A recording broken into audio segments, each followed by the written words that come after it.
According to government studies, every year worldwide, about 42 million women with unintended pregnancies choose abortion. Nearly half of these procedures are unsafe, and that's about 20 million unsafe abortions. Around 68,000 women die from having an unsafe abortion every year, which makes it one of the leading causes of maternal mortality, which is 13%. Of the women who survive unsafe abortion, 5 million will suffer from long-term health complications. I would like to try and convey that there are negative effects of not allowing women to have access to abortions, and also want to keep the talk going about keeping abortion legal. I will be sharing facts about fetus development, all in which I learned in my human psychology course sophomore year. Today, I want to try and persuade you to help me in the fight of keeping abortion legal. All I ask is that you're simply avoiding signing any petitions that want to make abortion illegal or any petitions that want to put more restrictions on abortion. I want to also talk about mental effects on mothers who were forced to keep babies that they did not want. And I will also talk about why people are trying to make abortion illegal. When you make abortion illegal, it would mean that a lot more women would be forced to keep a child that they did not want, or they will be forced to resort to at-home abortions, which are very unsafe. These women who are forced to keep children that they did not plan and they may not want could cause resentment towards the child and could cause that child to have a hard childhood. Every situation is different, and some mothers may respond different to having their unplanned baby. A lot of mothers may resent their babies because they were unplanned and their life became interrupted by this new child that they didn't want. If the parent of the child is more mentally unstable and they don't want the baby, they could end up becoming abusive as the baby gets older. There's also the risk of postpartum depression that could last for a very long time if it's not treated, and that could also feed into a mother's resentment towards a baby. According to an article in 2019, which focused around postpartum depression, postpartum depression is already common because the woman's body goes through many hormonal changes that trigger symptoms of postpartum depression and can increase your chances of getting postpartum depression. It is a known fact in my family that I was an unplanned baby. My mother was about to join the Navy and she was going to start boot camp, but she didn't want to do boot camp pregnant, which made her derail her plans. And my dad was bad already. So my mother became devastated, and not joining the army caused her to have depression, which later turned into bipolar disorder.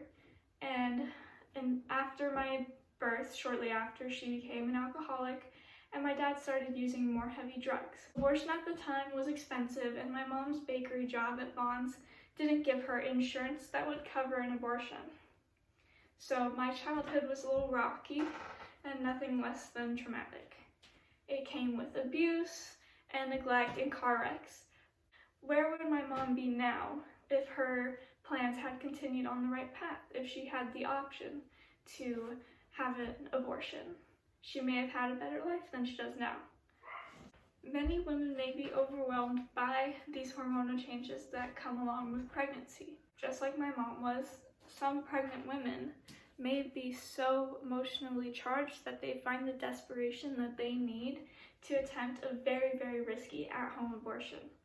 There's website after website with different methods of at-home abortions just easily found under one Google search. There are so many health risks that come with at-home abortions, like an incomplete abortion, and according to the World Health Organization, also known as WHO, there are other risks like excessive bleeding, mental trauma, infection, uterine perforation, which is a hole in your uterus, and death, which can be a very high risk. Would you rather have a woman risk her life to have an abortion, or let a woman have a safe abortion with doctors there to support her and help her at her time of need? And most female doctors now will be glad to help out any woman in need, whether it's for birth control, abortion pill, or a regular abortion. Although abortion is already legal in all 50 states, it is not easily accessible for a lot of women. Protesters stand in the way, shaming those seeking help, calling women murderers. And it has been all over social media. Many people do not even want to go near an abortion clinic or Planned Parenthood because of the numerous protesters outside harassing whoever will walk into that facility. Protesters became so violent that President Clinton signed the Freedom to Access Clinic Entrances Act of 1994, which is also known as FACE. This law prohibits violent acts or harassment or any kind of crime or use of force in front of a clinic like Planned Parenthood. It could lead to fines or jail time. Because of these persistent and violent protesters, many women are too scared to even try to go to a clinic. The protesters argue that the child the woman is aborting is being murdered before it's born. I would like to mention that when someone gets into an accident or something, they can be declared brain dead, and which means that they cannot live on their own. They are not able to breathe on their own and pump blood on their own. So we're allowed to pull a plug on a person, like kill their physical body, even though their brain doesn't work. A baby's brain doesn't start being able to tell its body to function and tell the body how to live outside of the womb until after 6 months of development. This means that a baby before 6 months of development is equivalent to a brain dead person. It's practically just a ball of cells until it begins to be able to live on its own outside of the womb. Many women just don't want to put in the amount of effort it might take to go to a clinic or a doctor for an abortion. According to Rachel Kershaw from talkpoverty.org, in order for people to receive an abortion, the average person ends up having to pay around $400 to $1,000 for the procedure, or travel out of state or up to 168 miles and wait for up to 3 days outside a clinic to try and get an abortion because there's so many barriers in their area or in their state. Abortions are not very easy to have, and I would hope after today that some of you would help make abortions more accessible or easier to get to, or at least help protect our current abortion rights, even though they are very restrictive.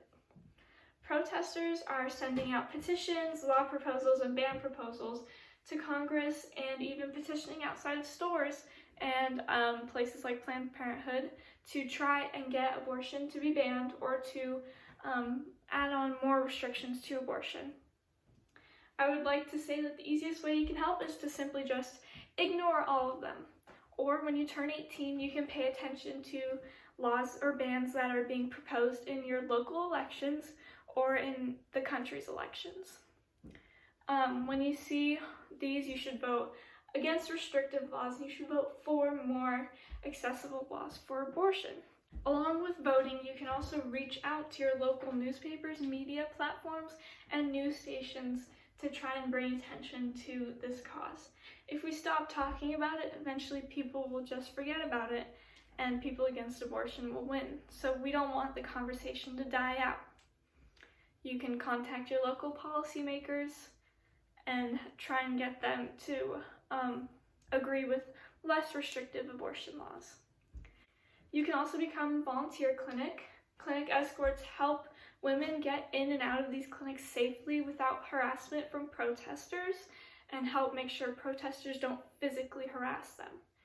Planned Parenthood accepts a lot of clinic escorts and volunteers. You can even sign up on their website. With all said, I would hope that you'd walk away from here in support of a woman's right to have an easily accessible abortion that is safe and not have to be done at home.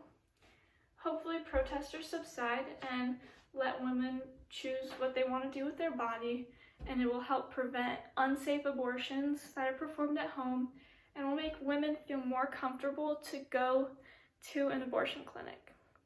You can do many different things to help keep abortions safe for women and keep abortions legal, And if you leave here today and still do not support abortion, I want to leave you with a few questions to ponder on your own. What if it was you? What if it was you who was 16, 17, maybe almost 18, and you got pregnant by accident? You didn't want anyone to find out, and your life was simply just starting. Would you want the option to have an abortion?